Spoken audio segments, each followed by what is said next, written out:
परमेश्वर के नाम को महिमा मिले। सबको जय मसीह की। दिए गए समय के लिए मैं प्रभु को धन्यवाद देता हूँ। प्रभु महान है, करुणा निधान है, उसने अभी तक हम सबको संभाला, उसके लिए प्रभु को धन्यवाद। और आज हम परमेश्वर के वचन से सीखेंगे और मिलकर जो है परमेश्वर का वचन इस समय हम अध्ययन करेंगे। और आज हम परमेश्वर के एक दृष्टांत से है जो परमेश्वर के वचन से सीखने के लिए जा रहे हैं, धनी मनुष्य और निर्धन लाजर। हम ये दृष्टांत जो है लूका की किताब उसका 16 अध्याय और 19 आयत में हम देखते हैं। धनी मनुष्य और निर्धन लाजर।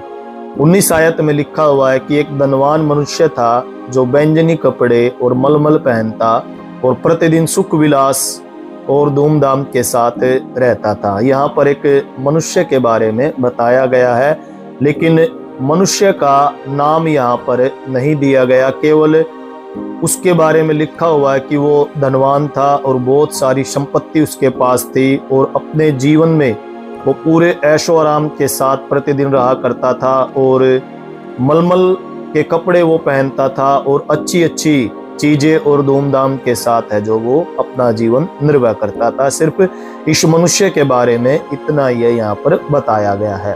उसके बाद जब हम 20 आयत पढ़ते हैं तो यहाँ पर लिखा हुआ है कि लाजर नाम का एक कंगाल घावों से भरा हुआ उसकी देवड़ी पर छोड़ दिया जाता था और वह चाहता था कि धनवान की मेज पर की जूठन से अपना पेट भरे, यहाँ तक कि कुत्ते भी आकर उसके घाव को चाटते थे। यहाँ पर एक मनुष्य के बारे में लिखा हुआ है।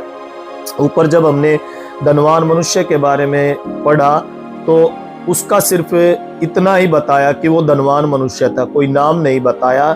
लेकिन यहाँ पर ये जो निर्धन था, ये जो गरीब था, इसके बारे में बताया गया कि इसका नाम जो है लाजर था और इसके शरीर में जो है फोड़े थे और इसका पूरा शरीर घाव से भरा हुआ था और लिखा हुआ है कि कुत्ते भी आकर इसके घाव को चाटते थे। इतनी दुर्दशा में, इतनी जो है प्रॉब्लम में अपने जीवन को निर्वाह कर रहा था और लोग इसको जो है उस धनवान की देवड़ी पर लाकर छोड़ देते थे, उसकी चौखट पर इसको बैठा देते थे ताकि जब वो धनवान व्यक्ति भोजन करने के लिए आए और भोजन करने के बाद जो जूठा बच जाए भोजन, वो इस निर्धन लाजर को जो है मिल जाए। और इतनी शारीरिक पीड़ा में, इतनी दिक्कतों में होकर ये अपने जीवन को निर्वाह कर रहा था। लेकिन यहाँ पर बाइबल इसका नाम बताती है कि उसका नाम जो है लाजर था। और लिखा हुआ है कि ऐसा हुआ, जब हम 22 आयत पढ़ते हैं, कि वह कंगाल मर गया और स्वर्गदूतों ने उसे लेकर अब्राहम की गोद में पहुंचाया।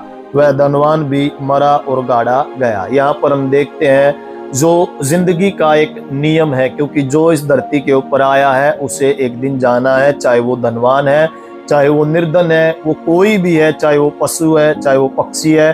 कुछ समय के लिए हमें, मेरे प्रियो, इस दुनिया में अपने जीवन को बिताना है और उसके बाद जो है हमें ये दुनिया छोड़कर चला जाना है। जब हमारे पास बहुत सारा धन है तो हम ये ना सोचे कि मृत्यु हमें आएगी या धन हमें बचा सकता है, नहीं। या फिर हमारे पास पैसा नहीं है और कुछ भी नहीं है तो हम ये ना सोचे कि हमें मृत्यु है जो नहीं आएगी। धनवान को भी मृत्यु आई और निर्धन लाजर को भी जो है मृत्यु आई और ये दोनों जो है मरे गए। और लिखा हुआ है कि धनवान भी मरा और गाड़ा गया। जो एक नियम है इस दुनिया का, वो नियम जो है कि इस दुनिया में जो एक बार आया उसे वापस जाना भी पड़ेगा। कुछ समय है जो हम इस दुनिया में अपना जीवन बिताने के लिए आए हुए हैं। परमेश्वर ने कुछ समय में यहाँ पर रहने के लिए दिया गया है और हमें अपनी जिम्मेवारी को जो है पूरा करना है। मैं आप लोगों को बताना चाहूँगा, मकड़ी जो होती है, मकड़ी खुद अपने जाल को बुनती है और उसी जाल में रहकर वो अपना जो है पेट भरती है, खाती पीती है और उसके बाद उसी जाल में वो कुछ समय के बाद मर जाती है। मनुष्य का जीवन भी ऐसा ही है। वो धरती के ऊपर आता है, अपने जिम्मेवारी को पूरा करता है धरती पर रहकर और फिर इसी धरती पर एक दिन वो मर जाता है। इसलिए हम ये न सोचे कि अगर हमारे पास बहुत सारा धन है तो हमें मृत्यु नहीं आएगी, और हम ये भी ना सोचे कि हमारे पास, हम कंगाली से अपने जीवन को जी रहे हैं तो हमें मृत्यु नहीं आएगी। नहीं, जैसे जीवन सत्य है वैसे ही मृत्यु भी सत्य है। और लिखा हुआ है मृत्यु के बाद क्या होता है वो इस अध्याय में हमें देखने के लिए मिलता है। लिखा हुआ है कि और अधलोक में उसने पीड़ा में पड़े हुए अपनी आंखें उठाई और दूर से अब्राहम की गोद में लाजर को है जो देखा। यहाँ पर हम देखते हैं कि जो धनवान व्यक्ति था उसने जो है पीड़ा में पड़े हुए, मतलब वो नरक की आग में इस समय पड़ा हुआ है, और जब उसने आंखें उठाई तो उस निर्धन लाजर को अब्राहम की गोद में है जो देखा है। अब हम यहाँ पर देखते हैं कि जो धनवान व्यक्ति था वो जो है पीड़ा के स्थान में गया, नरक में गया, और जो निर्धन लाजर था वो परमेश्वर के बनाए हुए स्थान स्वर्ग में जो एक स्थान है जिसका नाम अब्राहम की गोद है वो वहां पर गया। अभी जब हम इसके ऊपर के अध्याय को पढ़ते हैं तो कहीं पर भी ये नहीं लिखा कि निर्धन लाजर जो है परमेश्वर के नाम को जानता था इसलिए वो अब्राहम की गोद में है जो पहुंचाया गया, और ना हम ये समझते हैं कि धनवान व्यक्ति परमेश्वर के नाम को नहीं जानता था इसलिए वो नरक में है जो पहुंचाया गया। यहाँ पर हम नहीं देख सकते, लेकिन बावजूद उसके ऐसा क्या हुआ कि धनवान जो है नरक की आग में गया और निर्धन लाजर जो है परमेश्वर की गोद में, अब्राहम की गोद में वो चला गया। मैं आप लोगों को बताना चाहूंगा कि भले ही ना लिखा है निर्धन लाजर के बारे में, लेकिन एक व्यक्तिगत रिश्ता उस निर्धन लाजर का जो है परमेश्वर के साथ था। वो व्यक्तिगत रिश्ता परमेश्वर ने, जब उसका व्यक्तिगत रिश्ता परमेश्वर के साथ बना और जब वो इस धरती पर से गया तो उस व्यक्तिगत रिश्ते के कारण जो है वो अब्राहम की गोद में पहुंचाया गया। वो अपने हृदय में परमेश्वर के नाम को धन्यवाद करता था, भले ही वो किसी से ना बताता था, लेकिन उसका रिश्ता जो है उस निर्धन लाजर का रिश्ता परमेश्वर के साथ था। लेकिन ये जो धनवान मनुष्य है इसका व्यक्तिगत रिश्ता परमेश्वर के साथ नहीं था। आज मैं कहना चाहूंगा अगर हमारा व्यक्तिगत रिश्ता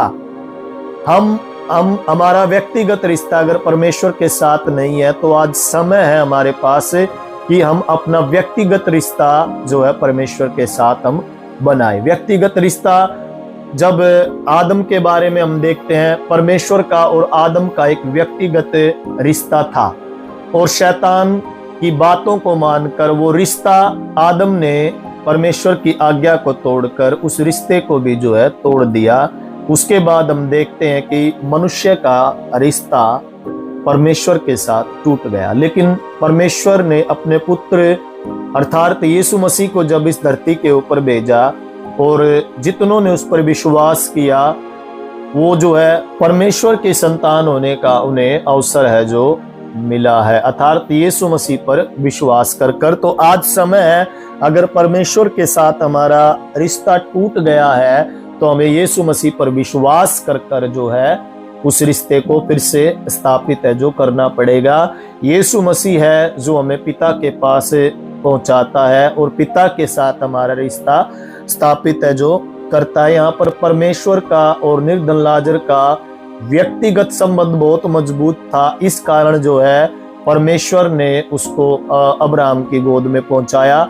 और लिखा हुआ है कि जो धनवान व्यक्ति था वो वहां पर पड़ा हुआ है, उस आग में, उस पीड़ा में जो है वो पड़ा हुआ है। उसके बाद हम देखते हैं कि जब उसने आंखें उठाकर अब्राहम की गोद में लाजर को देखा तब उसने पुकार कर कहा, हे पिता अब्राहम, मुझ पर दया करके लाजर को भेज दे। देखिए वो जब धरती पर था और वो उसकी देवड़ी पर पड़ा रहता था, उसकी चौखट पर पड़ा रहता था, कभी उससे बातचीत नहीं की, कभी उसकी ओर देखा नहीं, क्योंकि उसका शरीर पूरा सड़ चुका था और लिखा हुआ कि कुत्ते आकर उसके घाव को चाटते थे। तो इस दशा में धनवान जब ऐसो आराम में रहता था तो निर्धन लाजर की तरफ वो ध्यान है जो नहीं देता था। लेकिन आज कह रहा है कि लाजर को मेरे पास भेज दे ताकि वह अपनी उंगली का सिरा पानी में भिगोकर मेरी जीभ को ठंडी करे, क्योंकि मैं इस ज्वाला में तड़प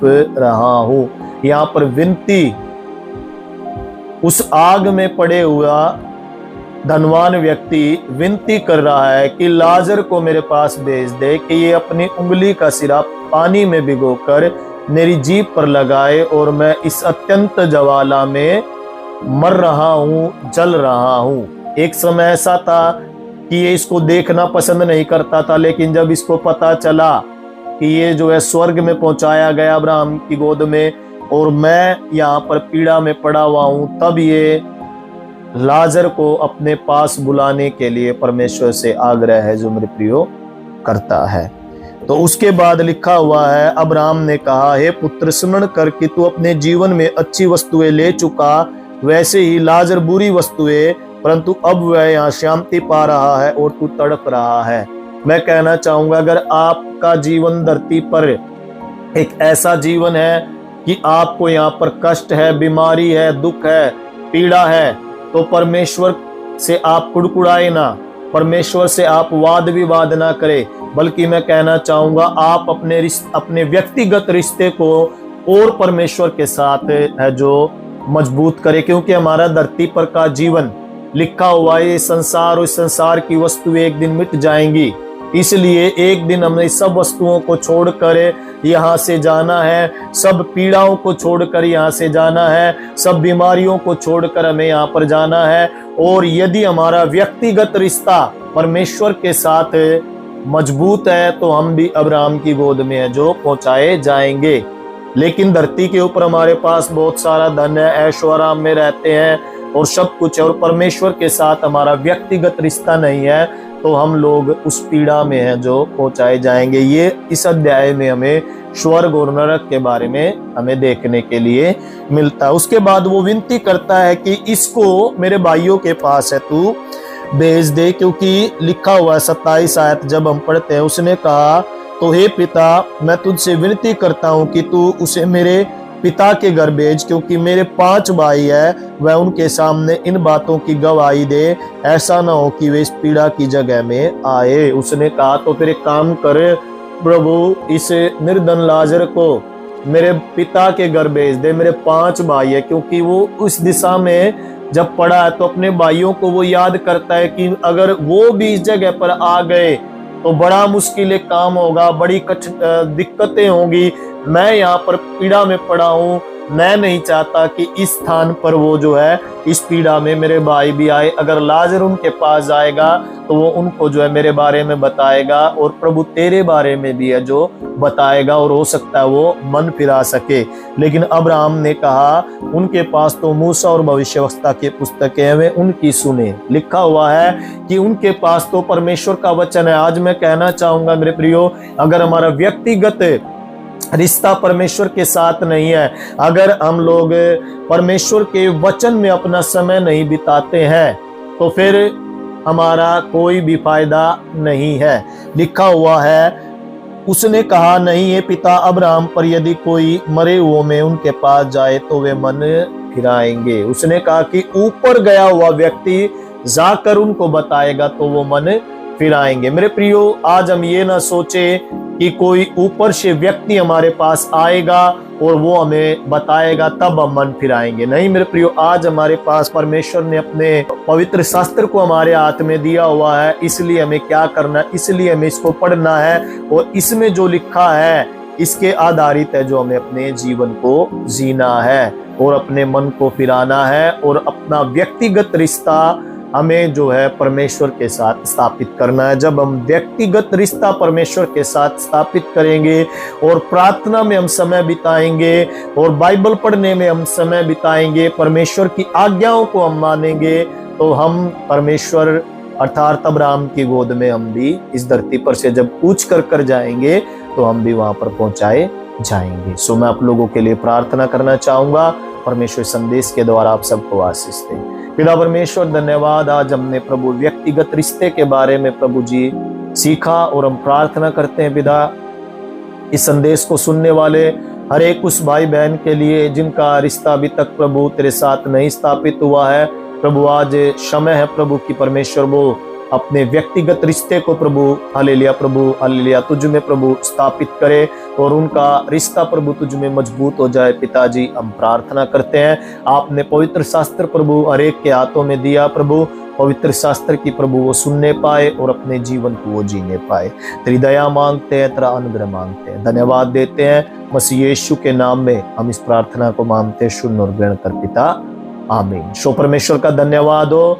आप लोग यदि प्रार्थना कराना चाहते हैं तो स्क्रीन के ऊपर एक नंबर दिया गया है, आप उस पर जरूर संपर्क करें, हम आपके लिए प्रार्थना करेंगे।